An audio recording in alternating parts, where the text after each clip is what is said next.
ചെയ്യണം? ഫസ്റ്റ് നമ്മൾ ആദ്യം അല്ലെങ്കിൽ ഫസ്റ്റ് ആ സീറ്റ് ബെൽറ്റ് കൊടുക്കുന്ന ആളിനെ സേഫ് ചെയ്യണം. നമ്മൾ റോഡിൽ ഒരാൾ ഇങ്ങനെ നടക്കണം, ചാടി പിടിച്ച് റോഡിൽ കൊടുക്കാൻ പറ്റുമോ? ഇല്ല. ഒരാളെ ഷോക്ക് അടിച്ച് നിൽക്കുകയാണ്, അവിടെ നിന്ന് കൊടുക്കുമോ? ഇല്ല. അപ്പൊ നമ്മുടെ ഫസ്റ്റ് എയിം അയാളെ സേഫ് സീനിലേക്ക് എത്തിക്കുക. ഫസ്റ്റ് സീറ്റ് ബെൽറ്റ് ഫസ്റ്റ് അല്ലെങ്കിൽ സേഫ് സീനിലേക്ക് എത്തിക്കുക.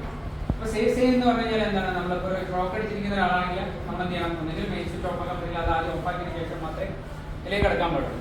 അല്ലെങ്കിൽ എന്ത് ചെയ്യണം? നമ്മൾ ഒന്ന് അയാൾ ഒരു വടിയുണ്ടോ ആ വയറ് മാറ്റിയിട്ട് ശേഷം മാത്രം നമ്മൾ അതിലേക്ക് മടക്കാൻ പാടുള്ളൂ. അപ്പോൾ ആ സാധനങ്ങൾ നമ്മൾ ഫസ്റ്റ് നമ്മൾ മനസ്സിലാക്കിയിരിക്കും. പിന്നെ അതിനുശേഷം നമ്മൾ നോക്കേണ്ട CPR സാധനം നമ്മൾ എത്ര നേരം കൊടുത്താലും നമുക്ക് എന്ത് ചെയ്യണം? ആ പേഷ്യന്റ് ഹോസ്പിറ്റലിലേക്ക് നമുക്ക് എത്തിക്കാൻ പറ്റണം. അപ്പോൾ അതുകൊണ്ട് പരമാവധി പറ്റുകയാണെങ്കിൽ ഒരു ആളെ ഹെൽപ്പിനും കൂടെ കിട്ടുന്നുണ്ട്. നമ്മൾ ഒറ്റയ്ക്കാണെങ്കിൽ ഹെൽപ്പിന് ഒരാളെ വിളിച്ചതിന് ശേഷം മാത്രം CPR തുടങ്ങാൻ പറ്റും. ഈ CPR നമ്പർ ഒന്നും കിട്ടിയില്ലെങ്കിൽ നമ്മൾ നമ്മുടെ മൊബൈലിൽ നിന്ന് ഒരു 108 അല്ലെങ്കിൽ 112 നമ്പറിലേക്ക് എമർജൻസി ഹെൽപ്പ് ലൈൻ നമ്പറിൽ 112 വിളിക്കുക.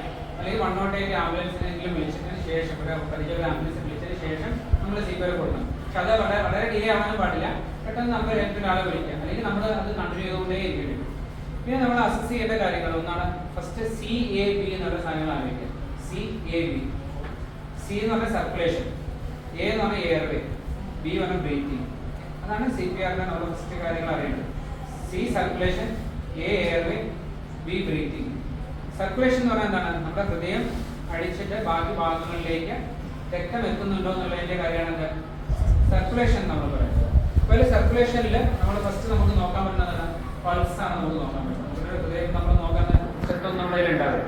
സർക്കുലേഷൻ നമുക്ക് നോക്കാൻ പറ്റുന്ന ഒരു കാര്യം എന്താണ്? നമ്മുടെ ഒന്നെങ്കിൽ നമുക്ക് ഇവിടുന്ന് റേഡിയൽ പൾസ് നമുക്ക് നോക്കാം, അല്ലെങ്കിൽ നമുക്ക് നോക്കാൻ പറ്റുന്ന കാര്യമാണ് കരോട്ടിഡ് പൾസ്.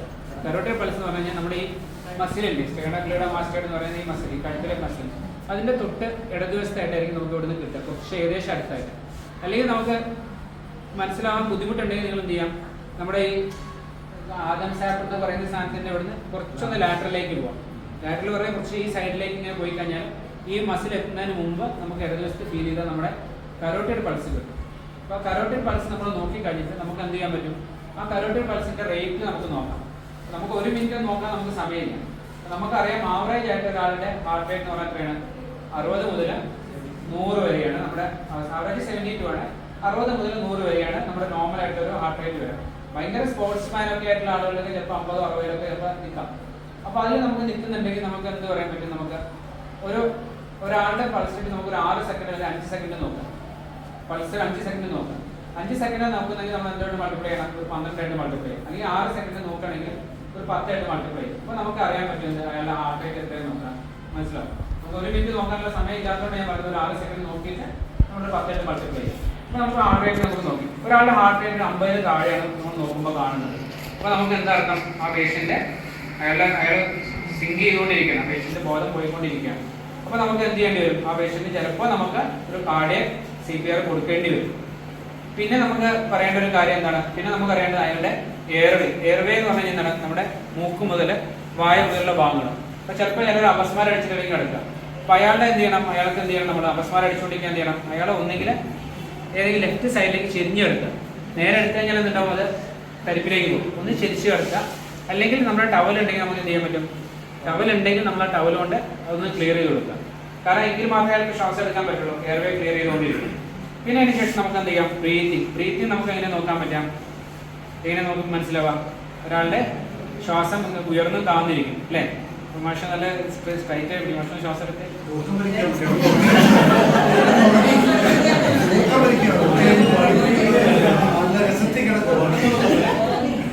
ഇപ്പൊ കണ്ടോ? ഇപ്പൊ നിങ്ങൾ കണ്ടാൽ അറിയാം ശ്വാസം മേലേക്കും താഴേക്കും എടുക്കുന്നുണ്ട്. അപ്പൊ നമുക്ക് എന്തുണ്ടാവും? ശ്വാസം എടുക്കുന്നുണ്ടെന്ന രീതി മനസ്സിലാക്കാം. അത് കൃത്യമായിട്ട് അനുപാതത്തിൽ എടുക്കുന്നുണ്ടെങ്കിൽ നമുക്ക് എന്താണ്? അയാളുടെ റെസ്പിറേഷൻ നോർമലാണ്. അപ്പൊ നമുക്കറിയാം ചിലപ്പോൾ പ്രായമുള്ള ആളുകൾ അല്ലെങ്കിൽ ഒരു പാലിയേറ്റീവ് ആയിട്ടുള്ള പേഷ്യൻ്റ് ഒക്കെ എടുക്കുമ്പോൾ ചിലപ്പോൾ വല്ല ഗ്യാസ്ട്രിക് പറയും. 2 തവണ എടുക്കും, ചിലപ്പോൾ പിന്നെ മിണ്ടാണ്ടിരിക്കും, അല്ലെങ്കിൽ പിന്നെ എടുക്കില്ല, അങ്ങനെ അപ്നിയ പോലെ ഉണ്ട്. അപ്പൊ നമുക്കത് നോക്കേണ്ട കാര്യം അത് കറക്റ്റായിട്ട് ക്രമാതീതമായിട്ട് ശ്വാസം എടുക്കുന്നുണ്ടോ എന്നുണ്ടെങ്കിൽ നമുക്ക് എന്താക്കാം? അയാളെ ബ്രീത്ത് ചെയ്യുന്നുണ്ടെന്ന് മനസ്സിലാക്കാം.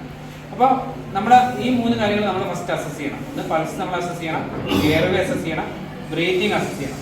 അപ്പോൾ അതിൽ അയാൾ ബ്രീത്ത് ചെയ്യുന്നുണ്ട്, മര്യാദയ്ക്ക് ബ്രീത്ത് ചെയ്യുന്നുണ്ട്, പൾസ് മാത്രം കുറച്ച് കുറവേ ഉള്ളൂ. അപ്പോൾ നമുക്ക് എന്ത് മനസ്സിലാക്കാൻ പറ്റും? അയാൾക്ക് നമ്മൾ വളരെ കാർഡിയക്കായിട്ട് CPR കൊടുക്കേണ്ട ആവശ്യമില്ല. അയാൾക്കൊരു ബ്രീത്തിങ് സപ്പോർട്ട് കൊടുത്താൽ മതി. അങ്ങനെയാണെങ്കിൽ നമ്മൾ എങ്ങനെ കൊടുക്കാൻ ബ്രീത്തിങ്? ഒന്ന് വായിലൂടെ കൊടുക്കാം. നമുക്ക് അറിയില്ല അയാളുടെ സ്റ്റാറ്റസ് എന്താണെന്ന് അറിയില്ല. അപ്പോൾ നമുക്ക് എന്ത് ചെയ്യാം? ഒന്നെങ്കിൽ നമ്മുടെ ഓക്സിജൻ മാസ്കുകളൊന്നും നമ്മുടെ അടുത്ത് ഉണ്ടാവില്ല. ഒന്നെങ്കിൽ നമുക്കൊരു ടവൽ വെച്ചിട്ട് ഒരു ടവൽ വെച്ചിട്ട് അതായത് നമ്മളിങ്ങനെ ഒന്ന് ഹോൾഡ് ചെയ്തിട്ട് നമ്മൾ ഭയങ്കരമായിട്ട് നമുക്ക് ശ്വാസം എടുക്കുന്നില്ല, നമ്മൾ നോർമൽ ഇൻസ്പിറേഷൻ എടുത്തിട്ട് ഇതിലൂടെ ഒറ്റ ഊതൽ ഒരു ഊതൽ. രണ്ടാമത് എന്ത് ചെയ്യാം, ഒന്നുകൂടെ എടുത്തിട്ട് ഒരു ബ്രീത്ത്. നമുക്ക് എന്ത് ചെയ്യണം, അതൊരു 6 ബ്രത്ത് വരെ നമുക്ക് ഒരു മിനിറ്റിൽ നമുക്ക് കൊടുക്കാം. അയാളുടെ ഹൃദയം കുറച്ച് താഴ്ന്നിട്ടായിട്ട് എടുക്കുന്നത്, ബ്രീത്തിങ് ഒക്കെ നോർമൽ ആണെങ്കിൽ നമുക്കൊരു ചിലപ്പോൾ ആ ബ്രീത്തിങ് കൊടുത്താൽ തന്നെ ചിലപ്പോൾ ശരിയായി വരും. ഇനിയിപ്പോൾ അയാൾ ശ്വാസം എടുക്കുന്നില്ല, പൾസും കുറവാണ്, പൾസും താഴേക്ക് പോവാണ്, അപ്പോൾ നമുക്ക് എന്ത് ചെയ്യേണ്ടി വരും, അയാൾക്ക് CPR കൊടുക്കണം. CPR കൊടുക്കണമെങ്കിൽ നമുക്ക് അറിയേണ്ട കാര്യം, നമ്മുടെ ഹൃദയം എവിടെയാണ് കിടക്കുന്നത്, നമ്മുടെ ലെഫ്റ്റിലാണ് കിടക്കുന്നത്, നമ്മുടെ നിപ്പിളിലേക്ക് തൊട്ട് താഴെയായിട്ട് ഈ ഭാഗത്താണ് കിടക്കുന്നത്. അപ്പോൾ നമ്മൾ CPR കൊടുക്കുന്ന സമയത്ത് നമുക്ക് എന്ത് ചെയ്യാം, നമ്മളിപ്പോൾ വലത് കൈയാണ് നമ്മൾ യൂസ് ചെയ്യുന്ന ഒരാളാണെങ്കിൽ അയാളുടെ വലത് കൈ താഴെ വയ്ക്കുക, നമ്മൾ റൈറ്റ് ഹാൻഡ് ആണെങ്കിൽ അത് നമ്മൾ ആ നിപ്പിളിന് ജസ്റ്റ് തൊട്ട് താഴെയായിട്ട് നമ്മുടെ ഇടതുവശത്തായിട്ട് സ്റ്റേണത്തിൻ്റെ കുറച്ച് ലെഫ്റ്റായിട്ട് നമ്മൾ ഇവിടെ വെച്ചു, ഈ കൈ കൊണ്ട് വെച്ചു. അത് എൻ്റെ കൈ കിടക്കുന്നത് ഇങ്ങനെ, ഞാനൊരു 6 പാക്കായിട്ട് ഇങ്ങനെ കൊടുക്കാൻ പാടില്ല. ഞാൻ കൊടുക്കുന്നത് എൻ്റെ ഇത് ബോഡിയുടെ വെയിറ്റും അധികം വരാൻ പാടില്ല. ഞാൻ എന്ത് ചെയ്യണം, ഇങ്ങനെ എൻ്റെ ബെൻഡ് ചെയ്യാനും പാടില്ല. എന്നിട്ട് ഞാൻ എന്ത് ചെയ്യണം, ഇവിടെ നമ്മൾ കൗണ്ട് ചെയ്ത് നമ്മൾ കൊടുക്കണം. നമ്മളിങ്ങനെ കൊടുക്കുന്ന റേറ്റ് 30:2 ആണ്. അതായത് 30 തവണ കംപ്രഷൻ കൊടുക്കണം, 2 തവണ ബ്രത്ത് കൊടുക്കണം. മനസ്സിലായി? ഒരു മിനിറ്റിൽ 30 തവണ കംപ്രഷൻ കൊടുക്കണം, 2 തവണ ബ്രത്ത് കൊടുക്കണം. 30:2. നമ്മൾ സഹായിക്കുന്ന കാര്യങ്ങൾ ഉണ്ടെങ്കിൽ നമുക്ക് ചിലപ്പോൾ 15:1 ചെയ്യാം. മിക്കവാറും നമുക്ക് സഹായിക്കാൻ ആരും ഉണ്ടാവില്ല. അപ്പോൾ നമ്മൾ എന്ത് ചെയ്യാം, 30:2 തന്നെ നമ്മൾ കൊടുക്കണം. നമ്മൾ കൊടുക്കുന്ന സമയത്ത് നമ്മൾ ചെയ്യേണ്ട കാര്യങ്ങൾ എണ്ണി കൊടുക്കണം, അല്ലെങ്കിൽ നമ്മൾ മറന്നു പോകും. ഞാൻ ജസ്റ്റ് വല്ലാണ്ട് കൊടുക്കുന്നില്ല. 1 2 3 4 5 6 7 8 9 10 11 12 13 14 15 16 17 18 19 20 21 22 23 24 25 26 27 28 29 30 കഴിഞ്ഞാൽ നേരെ എന്ത് ചെയ്യണം, ഞാൻ ബ്രത്ത് 2 ബ്രത്ത് ഇതിലൂടെ കൊടുക്കണം. ആ കവർ ചെയ്തിട്ട് നമ്മൾ 2 ബ്രത്ത് കൊടുക്കണം. 2 ബ്രത്ത് കൊടുത്തതിന് ശേഷം ഞാൻ ചെയ്യണം, പിന്നെ റിപ്പീറ്റ് ചെയ്യണം.